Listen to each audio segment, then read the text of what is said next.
Mr. President? Anong kapalit, sir? Hindi. Sampalin ko siya sa publiko. Hindi. Wala naman. Ngayon na.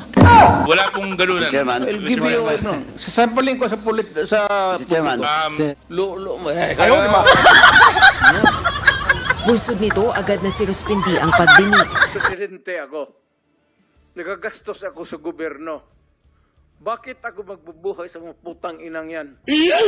Kung yung pera na ipapakain ko dyan sa preso, ibigay ko na lang doon sa mga tao dyan sa walang bigat. So mas okay Walang kung trabaho. patayin sila kesa ipreso Wala mo pakialam sila. dyan sa kriminal, ma'am.